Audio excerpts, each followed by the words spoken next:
정치권 이모 저모 국회팀 최돈희 기자와 좀 더 들여다보겠습니다. 최 기자, 첫 번째 키워드부터 볼까요? 과로, 배터리 방전. 무슨 얘기입니까? 대통령실 얘기인데요. 네. 이재명 대통령이 어젯밤 SNS에 글 하나를 올렸습니다. 예. 용산 대통령실 소속 직원이 과로로 쓰러져 병원으로 이송됐다. 이를 보고받은 이 대통령이 일도 중요하지만 건강과 안전이 가장 중요하다며 위로와 감사를 전한 겁니다. 네. 해당 직원은 국세청 소속으로 대통령실에 파견돼 인사검증 업무를 담당했던 것으로 알려졌는데 현재는 의식을 되찾은 것으로 전해지고 있습니다. 네. 되찾아서 그나마 다행인데 인사검증은 지금이 한참 바쁠 때여서 좀 새 정부 바쁜 일 때문에 좀 쓰러졌다 이렇게 봐야 될까요? 원래 대통령실의 업무 강도가 상당하다는 건 이미 많이 알려진 그렇죠, 사실인데요. 예. 여기에 어제 특히 이 대통령이 올린 게시물, 그제 대통령 시계에 관한 글 모두 자정이 다 된 때였습니다. 이러다 보니 해당 직원에 대한 걱정은 물론 이 대통령 건강을 염려하는 댓글이 하루 종일 이어졌습니다. 네. 그래서 그런지 요즘 화면을 보면은 대통령실 참모진들 얼굴 보면은 좀 피곤해 보여요. 어떻습니까? 먼저 강훈식 대통령 비서실장 얘기인데요. 네, 특히 그래요. 임명 당시 때와 최근 모습인데 다소 초췌해진 모습입니다. 또 강유정 대통령실 대변인 역시 크게 다르지 않아 보입니다.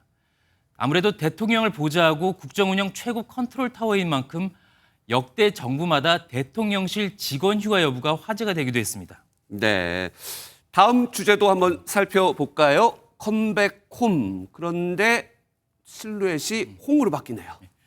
홍준표 전 시장이 귀국을 시사했습니다. 네. 공분을 묻고 돌아오겠다고 했는데요. 지난달 미국으로 출국한 지 한 달여 만입니다. 당시 한 표가 아쉬운 국민의힘은 하와이 특사단까지 띄우기도 하는 해프닝을 벌였습니다. 서운한 부분은 잘 설명드려서 보수 우파의 재건을 위해서 힘써 주시리라 이렇게 믿고 그런 말씀을 전달하고 돌아. 탈당과 정계 은퇴 선언에도 연일 국민의힘 비판과 보수 개편 주장을 이어가면서 여러 해석을 낳고 있는데요. 최근엔 이준석 의원과의 신당 창당 요구에 알겠다고 다소 애매하게 답한 상황이라 더 주목되고 있습니다. 네. 그리고 홍 전 시장 과거 넥타이도 관심이었는데 이번에는 또 옷 색깔에도 관심이라고요. 사진을 자세히 살펴보시면 모자와 겉옷은 빨간색, 네. 티셔츠는 파란색입니다. 네. 지난 대선 당시에도 김문수 후보 지지 여부에 대해 넥타이색으로 답한 바가 있는데요. 그랬죠. 이처럼 정치인들이 패션에 메시지를 담는 경우가 많습니다. 최근에 이 대통령의 넥타이 역시 대표적인 사례입니다. 당선 직후 지지층을 향해 파란색인 당색을 강조한 반면엔 취임 이후엔 파란색과 빨간색 모두 들어간 넥타이를 택하고 있는데요. 역시 통합의 메시지라는 분석이 많습니다. 네. 홍준표 전 시장의 빨간 모자, 파란 셔츠였나요? 어떤 의미인지는 좀 나중에 좀 더 살펴보겠습니다. 마지막 주제 이제 누구 얘기인가요? 사면권. 실루엣이 누군지 알 것 같은. 네. 조국 전 조국. 대표 얘기인데요. 네. 최근 한 언론과의 서면 인터뷰에서 사면권은 대통령의 고유 권한이라며 대상자가 언급하는 건 적절치 않다고 말했습니다. 네. 앞서 조국혁신당은 조 전 대표의 사면에 대한 기대감을 내비치고 있습니다.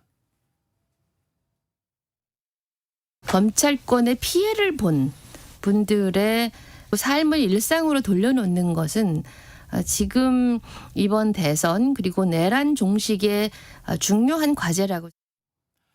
이에 반면 민주당과는 온도차가 다소 감지되고 있습니다. 네. 정권 초기에 특정인에 대한 사면 얘기가 처음부터 나오는 것은 지금은 바람직하지 않다. 조국 혁신당과 민주당 분위기가 조금은 달라 보여요.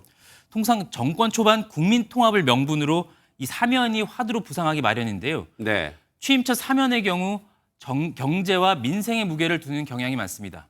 정치인 사면의 경우 찬반이 엇갈리는 만큼 그만큼 정치적인 부담이 크기 때문인데요. 역대 정부 첫 사면에서 정치인이 제외되는 경우가 적지 않았던 이유가 바로 여기에 있습니다.